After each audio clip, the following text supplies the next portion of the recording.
Assalamualaikum warahmatullahi wabarakatuh. Halo, selamat datang di podcast Riuh Riak Pemikiran. Podcast yang menghantarkan riuhnya isi pemikiranku pada dunia. Di kesempatan kali ini, aku mau cuap-cuap santuy tapi serius dan mendalam nih. Podcast yang aku beri judul Gemakan Aspirasi dengan Ilmu, Tegakkan Indahnya Demokrasi. Mendengar kata demokrasi tentu sudah tidak asing lagi bagi kita. Sejak berada di pendidikan sekolah dasar, pemahaman terkait apa itu pengertian dari demokrasi, bagaimana cara penerapannya dalam kehidupan sehari-hari, dan kita akan dengan sangat hafal melontarkan jawaban ketika ditanya apa itu demokrasi. Sebagian besar dari kita akan menjawab, demokrasi adalah pemerintahan yang berasal dari rakyat, untuk rakyat, dan oleh rakyat. Sebuah adagium populer dari Presiden Amerika ke-16, Abraham Lincoln. Lantas, seiring berjalannya waktu, kita pun mendewasa dan mulai pesimis dengan keidealan implementasi demokrasi di tanah air. Bagaimana bisa sebuah negara besar yang terdiri dari ribuan gugusan pulau dengan rakyat sebanyak kurang lebih 273 juta jiwa dapat terpenuhi dan terdengar seluruh aspirasinya? Jika kalian punya pertanyaan yang sama denganku, ternyata jawabannya secara teori ada dua tahap demokrasi, yaitu demokrasi langsung dan demokrasi tidak langsung. Demokrasi langsung yaitu ketika rakyat ikut secara langsung bermusyawarah dalam menentukan pemerintahan. Pada praktiknya, rakyat berkumpul pada suatu tempat tertentu untuk membicarakan berbagai masalah kewarganegaraan pada satu waktu tertentu pula. Nah, untuk negara yang luas dengan jumlah masyarakat yang sangat banyak, ditambah lagi di zaman yang sudah modern ini, urusan-urusan kenegaraan pun bertransformasi semakin kompleks.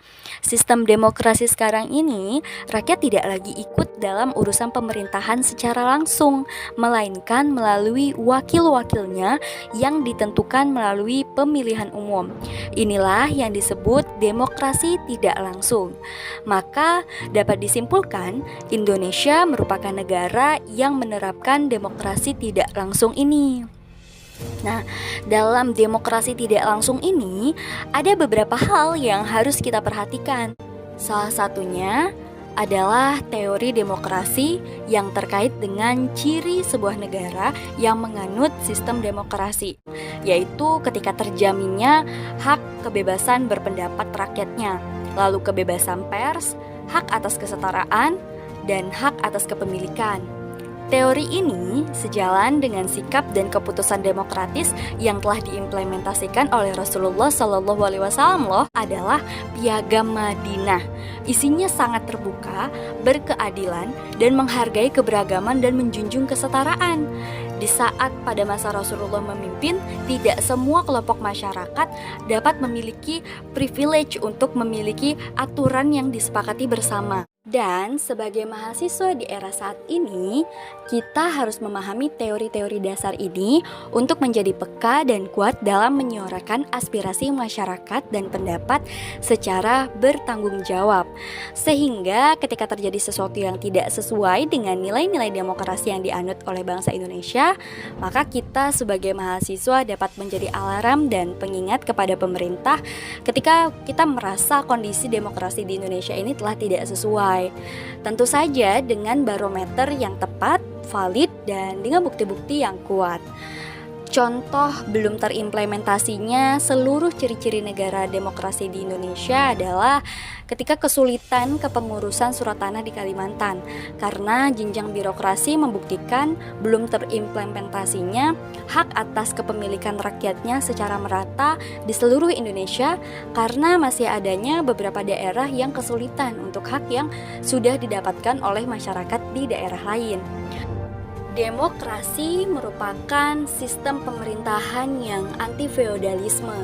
Untuk dapat benar-benar memanifestasikan hal tersebut, kuncinya adalah kita sebagai rakyat Indonesia harus cerdas dalam teori dan praktik demokrasi yang ideal. Terutama kita sebagai mahasiswa yang akan menjadi pemimpin di masa depan.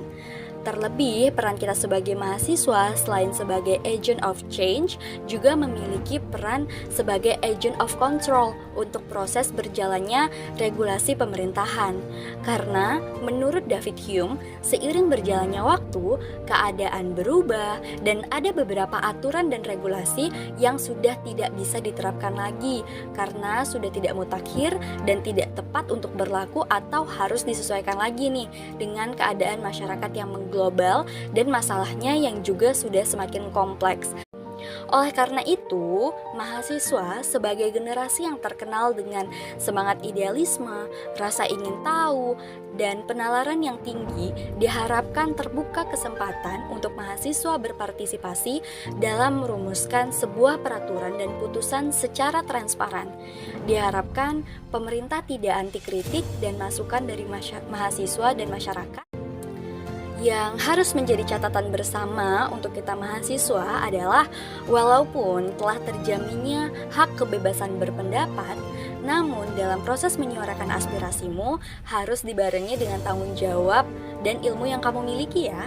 Sebagaimana Rasulullah SAW bersabda, berilmulah sebelum kamu berbicara, beramal, dan beraktivitas. Hadis riwayat Bukhari.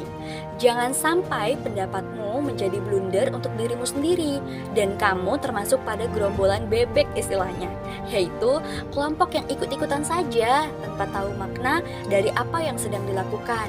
Jangan sampai kita menjadi orang yang berteriak paling lantang, merasa paling paham hanya karena berlandaskan sesuatu yang sedang ramai dibicarakan dan tersulut emosi karena headline berita yang clickbait. Say no deh untuk menjadi orang yang mudah terprovokasi. Maka dari itu, kita harus paham juga nih batasan dari freedom of speech. Sebaiknya kita riset terlebih dahulu untuk dapat memperkuat argumen yang kita miliki. Lagi-lagi, pentingnya literasi di berbagai lini kehidupan terbukti di sini, di mana kita harus benar-benar cross-check lagi informasi yang kita dapatkan, apakah valid atau tidak, untuk akhirnya kita memutuskan untuk bersuara tentang sesuatu yang kita anggap benar berdasarkan logika berpikir yang tepat, bukan hanya sekadar cocokologi semata. Pentingnya tabayun dalam setiap keputusan yang akan diambil oleh pemerintah secara transparan dan tepat, sehingga rakyat memahami urgensi di balik sebuah putusan diambil. Apalagi fenomena mudahnya sebuah peristiwa yang sebenarnya krusial gitu, akhirnya tenggelam begitu saja tanpa ada tindak lanjut kepastian hukum atas suatu kasus tertentu. Maka langkah konkret bagi kita sebagai mahasiswa adalah jangan abai dan acuh dengan isu-isu krusial yang tengah terjadi di bangsa ini. Keterbukaan akses dapat memudahkan kamu untuk menyuarakan pendapatmu dan komunitasmu.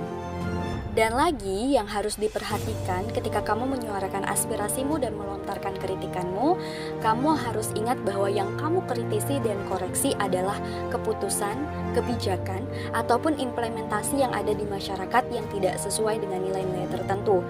Kamu bukan mengoreksi sosok pribadi pemimpinnya. Sesuai dengan dari Abi Umamah bahwa Nabi SAW bersabda, jangan mencaci para pemimpin, doakan mereka dengan kebaikan, sebab kebaikan mereka adalah kebaikan bagi kalian. Hadis riwayat Imam At-Tabrani rahimahullah. Dari titik inilah sebagai mahasiswa, kemampuanmu dalam berpikir kritis dan menyelesaikan masalah diharapkan dapat diejawantahkan untuk membentuk demokrasi yang sehat.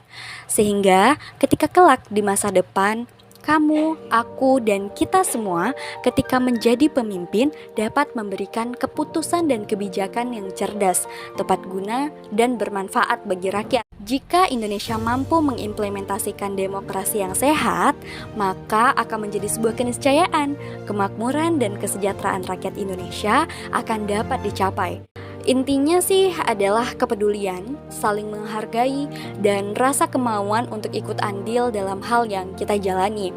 Karena demokrasi adalah tentang kepentingan bersama dan kemajuan bersama yang dapat kita terapkan dari hal sekecil dan sesederhana mau menerima pendapat orang lain, tidak sungkan mengemukakan pendapat dan mau melaksanakan sesuatu yang telah menjadi kesepakatan bersama.